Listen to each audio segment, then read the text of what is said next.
Hello बच्चों, चलिए प्रश्न पढ़ते हैं। समांतर श्रेणी में तीन संख्याएं ज्ञात कीजिए जिनका योग 9 और घनों का योग 99 है।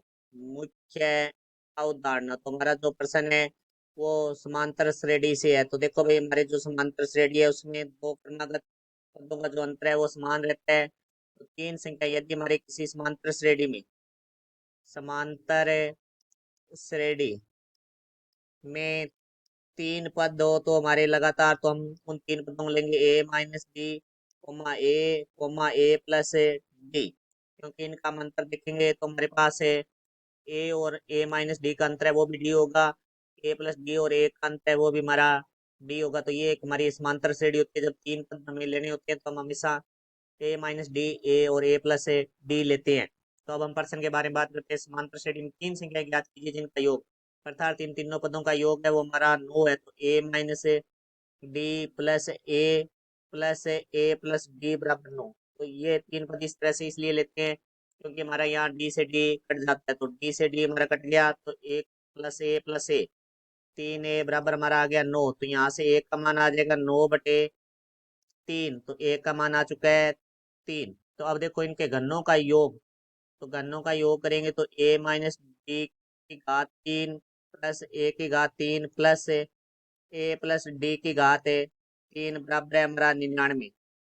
तो यहाँ से देखो भाई, हमारा जो ए माइनस बी की घात है 3 का सूत्र होता है वो हमारा होता है ए की घात 3 माइनस बी की घात 3 माइनस 3 ए की घात 2 बी प्लस 3 ए बी की घात 2। इसी तरह हमारा जो ए प्लस बी की घात 3 है उसका सूत्र होता है ए की घात 3 प्लस बी की घात 3 प्लस 3 ए की घात 2 बी प्लस 3 ए बी की घात 2। तो इस सूत्र का हम प्रयोग करेंगे तो यहाँ से हमारे पास आ जाएगा ए की घात 3 प्लस 3 ए डी की घात 2 माइनस डी की घात 3 माइनस 3 ए की घात 2 डी प्लस ए की घात 3। यहाँ ए प्लस बी की घात 3 का जो सूत्र प्रयोग करेंगे तो हमारे पास आ जाएगा यहाँ से ए की घात 3 प्लस डी की घात 3 प्लस 3 ए की घात 2 डी प्लस 3 ए डी की घात 2 बराबर हमारा आ जाएगा 99।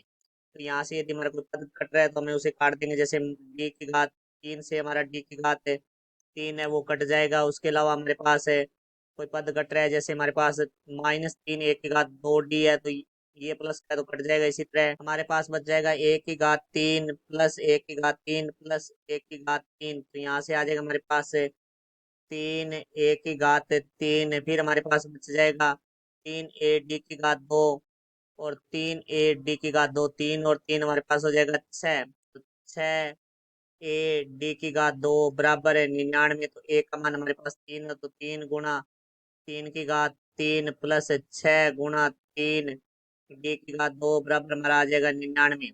तो यहाँ से देखो भाई, 3 गुणा 3 की घात 3 है वो हमारा 27 होता है प्लस 18 डी की घात 2 बराबर 99। 27 को 3 से गुणा करते हैं तो हमारा आता है 81 प्लस 18 डी की घात 2 बराबर 99।